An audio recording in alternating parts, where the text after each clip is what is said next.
মুরলির তারিখ 11 জুন 2025।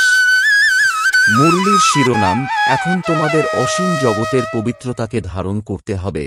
অসীম জগতের পবিত্রতা অর্থাৎ একমাত্র বাবা ব্যতীত অন্য কেউ যেন স্মরণে না আসে।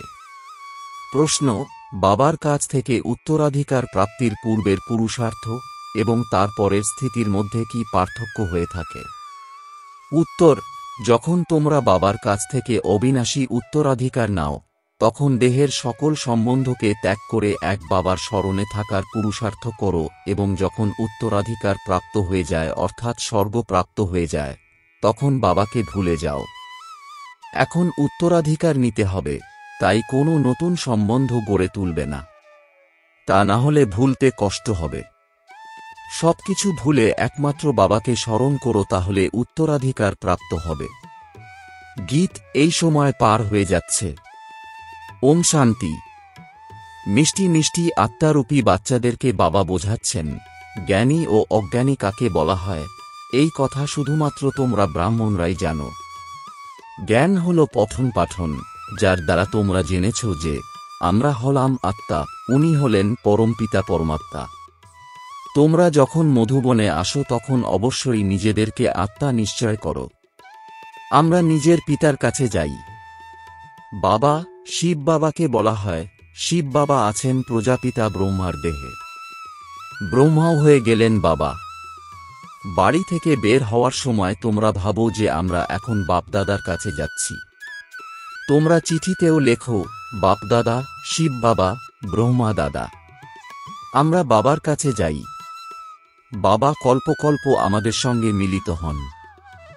বাবা আমাদের অসীম জগতের উত্তরাধিকার প্রদান করেন, আত্মিক রূপে পবিত্র করে। পবিত্রতায় হদ ও বেহদ অর্থাৎ দৈহিক ও আত্মিক বিষয় রয়েছে। তোমরা পুরুষার্থ করছ আত্মিক রূপে পবিত্র হয়ে শতপ্রধান হওয়ার জন্য। নম্বর অনুযায়ী তো অবশ্যই আছে। আত্মিক পবিত্রতা অর্থাৎ এক অসীম জগতের পিতা ব্যতীত অন্য কেউ যেন স্মরণে না আসে। ওই বাবা হলেন অতি মধুর। উনি হলেন উচ্চ থেকেও উচ্চ ভগবান এবং অসীম জগতের বাবা, সকলের পিতা। তোমরা আত্মারূপী বাচ্চারাই শুধু চিনেছ। অসীম জগতের পিতা কেবল ভারতেই আসেন।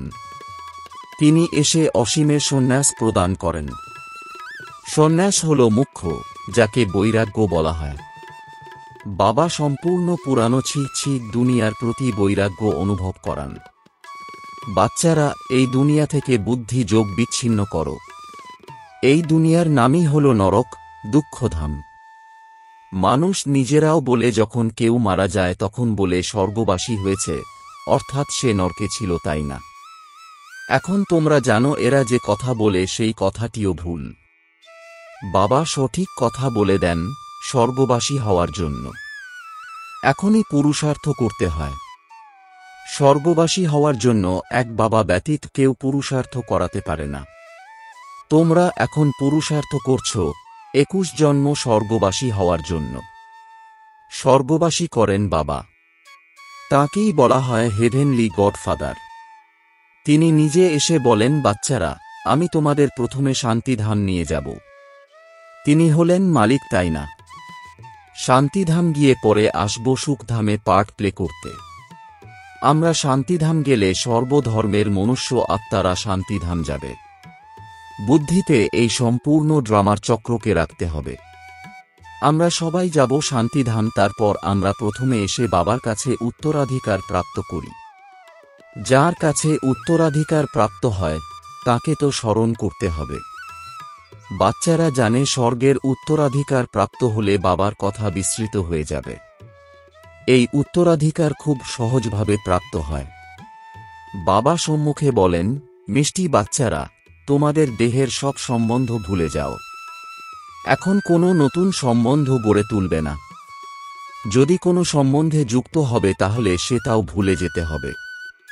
যদি সন্তান জন্ম নেয় তবে তাও হলো মুশকিল। অতিরিক্ত সম্বন্ধ বৃদ্ধি হল স্মরণ করার জন্য। বাবা বলেন সবাইকে ভুলে একমাত্র বাবাকেই স্মরণ করতে হবে। তিনিই হলেন আমাদের মাতা, পিতা, টিচার, গুরু, সবকিছু। এক পিতার সন্তান আমরা হলাম ভাই বোন। কাকা মামা ইত্যাদি কোনো সম্বন্ধ নেই। একমাত্র এই একটি সময় ভাই বোনের সম্বন্ধ থাকে। ব্রহ্মার সন্তানরা শিব বাবার সন্তানও হয়, সুতরাং নাতি নাতনীও আছে। এই কথাটি তো বুদ্ধিতে স্মরণে থাকে, তাই না? নম্বর অনুযায়ী পুরুষার্থ অনুসারে সদর্শন চক্রধারী তোমরা বাচ্চারা চলতে ফিরতে হও। বাচ্চারা তোমরা এই সময় হলে চৈতন্য লাইট হাউস। তোমাদের এক চোখে হল মুক্তিধাম, দ্বিতীয়টিতে হল জীবন মুক্তিধাম। ওই লাইট হাউস হল জড় বস্তু, তোমরা হলে চৈতন্য। তোমাদের জ্ঞান নেত্র প্রাপ্ত হয়েছে। তোমরা জ্ঞানবান হয়ে সবাইকে পথ দেখিয়ে দাও। বাবাও তোমাদের পড়াচ্ছেন। তোমরা জানো এটা হল দুঃখধাম। আমরা এখন সঙ্গমে রয়েছি, বাকি সম্পূর্ণ দুনিয়া কলিযুগে রয়েছে। সঙ্গমে বাবা বাচ্চাদের সঙ্গে বসে কথা বলেন এবং বাচ্চারা আসে এইখানে। কেউ লেখে বাবা অমুককে এখানে আনব। ভালো তো, গুণ গ্রহণ করবে যদি তীর অর্থাৎ জ্ঞান বান লেগে যায়। তাই বাবারও করুণা হয়, তার কল্যাণ হয়ে যেতে পারে। বাচ্চারা তোমরা জানো যে এটা হল পুরুষোত্তম সঙ্গমযুগ। এই সময়েই তোমরা পুরুষোত্তম হও। কলিযুগে সব হল কনিষ্ঠ পুরুষ, যারা উত্তম পুরুষ লক্ষ্মীনারায়ণকে প্রণাম করে। সত্যযুগে কেউ কাউকে প্রণাম করে না। এখানকার এইসব কথা সেখানে থাকে না। এই কথাও বাবা বোঝান। ভালোভাবে বাবার স্মরণে থেকে সার্ভিস করবে, তাহলে ভবিষ্যতে তোমাদের সাক্ষাৎকারও হতে থাকবে। তোমরা কোনো রকম ভক্তি ইত্যাদি করো না, শুধু বাবা তোমাদের পড়ান। ঘরে বসে আপনা থেকেই সাক্ষাৎকার ইত্যাদি হতে থাকবে। অনেকের ব্রহ্মার সাক্ষাৎকার হয়। ব্রহ্মার সাক্ষাৎকারের জন্য কোনো পুরুষার্থ করতে হয় না। অসীম জগতের পিতা ব্রহ্মা দ্বারা সাক্ষাৎকার করান। ভক্তি মার্গে যে যার প্রতি যেমন ভাবনা পোষণ করে, তারই সাক্ষাৎকার হয়। এখন তোমাদের ভাবনা রয়েছে সবচেয়ে উচ্চ থেকেও উচ্চ ঈশ্বর পিতার জন্য। তাই পরিশ্রম ছাড়াই বাবা সাক্ষাৎকার করাতে থাকেন। শুরুতে অনেকে ধ্যান মগ্ন হয়ে যেত, নিজেদের মধ্যেই বসে থাকতে থাকতে ধ্যান মগ্ন হয়ে যেত, কোনো ভক্তি করেনি। সন্তান কখনো ভক্তি করে নাকি? যেন একটি খেলা, চলো বৈকুণ্ঠে যাই।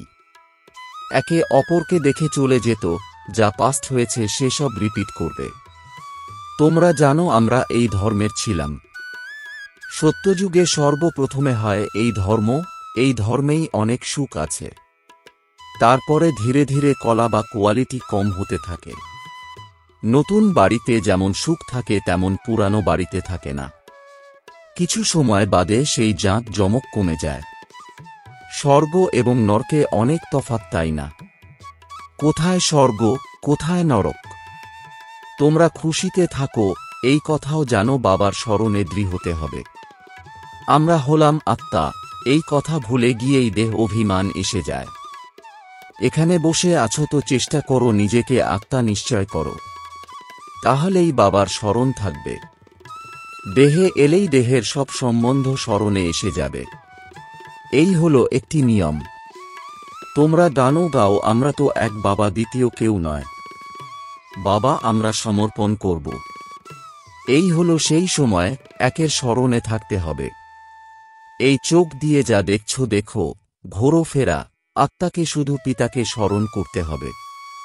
শরীর নির্বাহের উদ্দেশ্যে কর্ম কর্তব্য করতে হবে, কিন্তু হাত দিয়ে কর্ম সম্পন্ন করতে করতে পিতার স্মরণে থাকতে হবে। আত্মাকে, নিজের প্রিয়তমকে স্মরণ করতে হবে। কারও নিজের সখীর সঙ্গে এমন প্রীতি হয় যে সখীর স্মরণ স্থির হয়ে যায়। তখন এই মোহের ভাব মুক্ত হতে কষ্ট হয়। প্রশ্ন করে, বাবা এইসব কি? আরে তোমরা নামরূপে কেন আটকে যাও? এক তো তোমরা দেহ অভিমানী হও, দ্বিতীয় তোমাদের অতীতের কিছু হিসেব আছে, সেসব হলো ধোঁকা। বাবা বলেন এই চোখ দিয়ে যা কিছু দেখো তাতে যেন বুদ্ধি না যায়। তোমাদের বুদ্ধিতে এই কথা যেন থাকে, আমাদের শিব বাবা পড়ান। সুতরাং নিজেকে দেখা উচিত, আমরা শিব বাবাকে কতখানি স্মরণ করেছি। তা না হলে স্মরণের চার্ট খারাপ হয়ে যাবে। ভগবান বলেন, মিষ্টি বাচ্চারা, আমাকে স্মরণ করো। নিজের কাছে নোট করে রাখো, যখন ইচ্ছে স্মরণে বসে যাও। খাবার খেয়ে একটু ঘুরে এসে 10-15 মিনিট স্মরণে বসো, কারণ এখানে কোনো কর্মকাণ্ড তো নেই। তা সত্ত্বেও যা কাজ কর্ম ছেড়ে এইখানে এসেছ সেসব বুদ্ধিতে এসে যায়। খুব কঠিন লক্ষ্য, তাই তো বাবা বলেন নিজের চেকিং করো। এই সময় হলো তোমাদের মোস্ট ভ্যালুয়েবল সময়। ভক্তিমার্গে তোমরা কত সময় নষ্ট করেছ, দিন দিন নিচে নেমেছ। কৃষ্ণের দর্শন পেয়ে কত খুশি হয়েছ, প্রাপ্তি কিছুই নেই। বাবার উত্তরাধিকার তো একবারই প্রাপ্ত হয়। এখন বাবা বলেন, আমার স্মরণে থাকো তো তোমাদের জন্ম জন্মান্তরের পাপ বিনষ্ট হয়ে যাবে। স্বর্গের পাসপোর্ট সেই বাচ্চাদের প্রাপ্ত হয় যারা স্মরণে থেকে নিজের বিকর্ম বিনাশ করে কর্মাতীত অবস্থা প্রাপ্ত করে। তা না হলে দণ্ড ভোগ করতে হয়।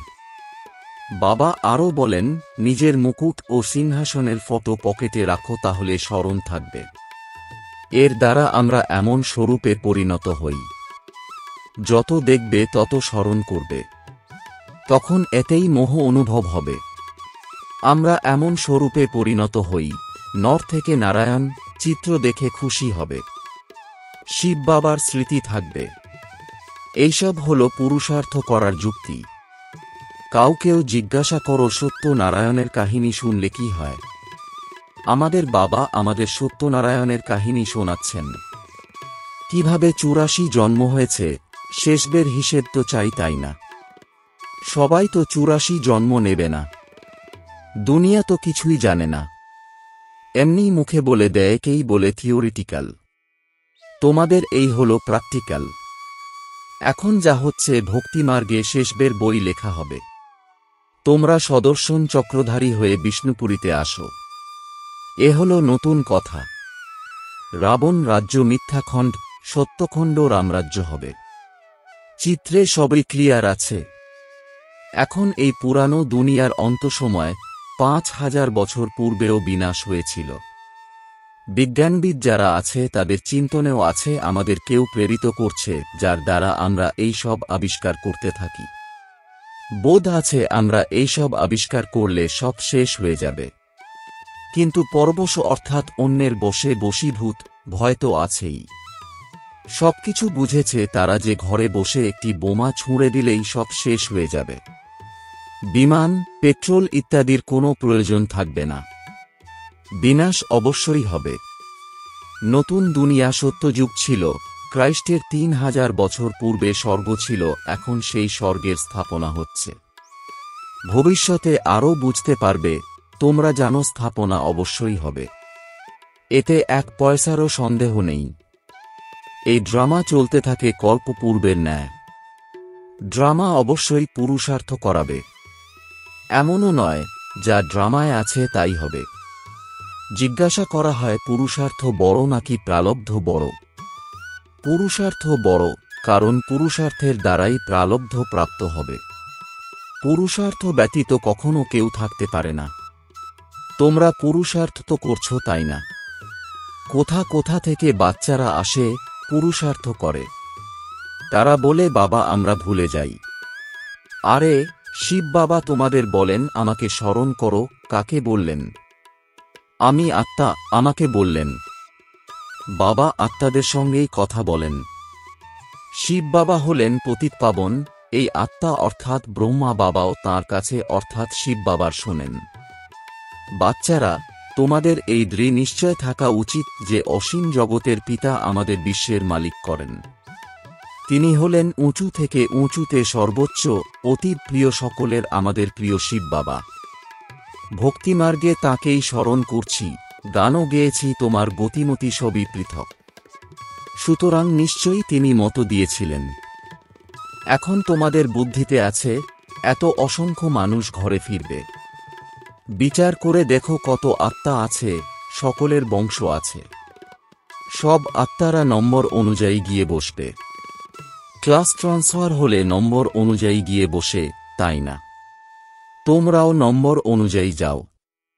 সূক্ষ্ম বিন্দু রূপে আত্মা নম্বর অনুযায়ী গিয়ে বসবে, তারপরে নম্বর অনুসারে আসবে পার্ট প্লে করতে। এই হল রুদ্রমালা। বাবা বলেন, এত কোটি কোটি আত্মাদের মালা আমার উপরে আমি ফুল পরে পার্ট প্লে করতে সবাই এখানেই আসে। এইরূপ ড্রামা নির্দিষ্ট আছে। বলা হয় এই হল পূর্ব রচিত ড্রামা। এই ড্রামা কিভাবে এগিয়ে চলে সে কথা তোমরা জানো। সবাইকে এই কথা বলো, নিজেকে আত্মা নিশ্চয় করে শিব বাবাকে স্মরণ করো, তাহলে তোমাদের বিকর্ম বিনাশ হবে, তখন তোমরা ফিরে যাবে। এই হল পরিশ্রম। সবাইকে পথ বলে দিতে হবে, এই তোমাদের কর্তব্য। তোমরা দেহধারীর সম্পর্কে আটকে পড়ো না। বাবা তো বলেন আমাকে স্মরণ করো, তাহলে পাপ ভস্ম হবে। বাবা নির্দেশ দেন তা তো করতে হবে, প্রশ্নের কথা নেই। যেভাবেই হোক স্মরণ অবশ্যই করো, এতে বাবা কি বা কৃপা করবেন। তোমাদের স্মরণ করতে হবে, উত্তরাধিকার তোমাদের নিতে হবে। বাবা হলেন স্বর্গের রচয়িতা, তাই স্বর্গের উত্তরাধিকার অবশ্যই প্রাপ্ত হবে। এখন তোমরা জানো এই বৃক্ষটি পুরানো হয়েছে, তাই এই পুরানো দুনিয়ার প্রতি বৈরাগ্য ভাব রাখো। একেই বলা হয় অসীমের বৈরাগ্য। হঠযোগীদের হল দৈহিক বৈরাগ্য। তারা অসীমের আত্মিক বৈরাগ্য বৃত্তি শেখাতে পারে না। অসীমের বৈরাগ্য বৃত্তিধারী দেহের সীমিত বৈরাগ্য শেখাবে কিভাবে? এখন বাবা বলেন, প্রশিক্ষার্থী বাচ্চারা, তোমরাও বলো বাবাও হলেন প্রশিক্ষার্থী। কত কাল পর সাক্ষাৎ হয়েছে, 23টি জন্ম বাবাকে স্মরণ করেছি। এখন একমাত্র বাবা হলেন আমাদের আপন, অন্য কেউ নয়। আচ্ছা, মিষ্টি মিষ্টি প্রশিক্ষার্থী বাচ্চাদের মাতাপিতা বাপদাদার স্মরণে স্নেহ সুমন আর সুপ্রভাত। আত্মাদের পিতা তাঁর আত্মারূপী বাচ্চাদেরকে জানাচ্ছেন নমস্কার। ধারণার জন্যে মুখ্য সার: 1. স্বর্গে যাওয়ার পাসপোর্ট নেওয়ার জন্য বাবার স্মরণে থেকে নিজের বিকর্মগুলি বিনাশ করে কর্মাতীত অবস্থা গড়ে তুলতে হবে। শাস্তি ভোগ করার থেকে বাঁচার জন্য পুরুষার্থ করতে হবে। 2. জ্ঞানবান হয়ে সবাইকে পথ বলে দিতে হবে, চৈতন্য লাইট হাউস হতে হবে। এক চোখে শান্তিধাম, অন্যটিতে সুখধাম যেন থাকে। এই দুঃখধামের কথা ভুলে যেতে হবে। বরদান: প্রতিটি আত্মাকে উঁচুতে ওঠানোর ভাবনার দ্বারা রিগার্ড প্রদানকারী শুভ চিন্তক ভব। এর বিস্তার: প্রত্যেক আত্মার প্রতি শ্রেষ্ঠ ভাবনা অর্থাৎ উঁচুতে ওঠানোর বা এগিয়ে দেওয়ার ভাবনা রাখা অর্থাৎ শুভ চিন্তক হওয়া। নিজের শুভ বৃত্তির দ্বারা, শুভ চিন্তক স্থিতির দ্বারা অন্যের অপগুণকেও পরিবর্তন করা, কারোর দুর্বলতা বা অপগুণগুলিকে নিজের দুর্বলতা মনে করে বর্ণনা করার পরিবর্তে বা ছড়িয়ে দেওয়ার পরিবর্তে অন্তর্লীন করে নেওয়া আর পরিবর্তন করা, এটাই হল রিগার্ড দেওয়া। বড় কথাকে ছোট বানানো, শোকাহতকে শক্তিবান বানানো, তার সঙ্গে রঙে আসবে না, সদা তাকেও উৎসাহিত করা, এটাই হল রিগার্ড দেওয়া। যারা এইরকম রিগার্ড দেয় তারাই হল শুভ চিন্তক। স্লোগান: ত্যাগের ভাগ্য সমাপ্ত করে পুরানো স্বভাব সংস্কার, সেই জন্য এরও ত্যাগ করো। ওম শান্তি।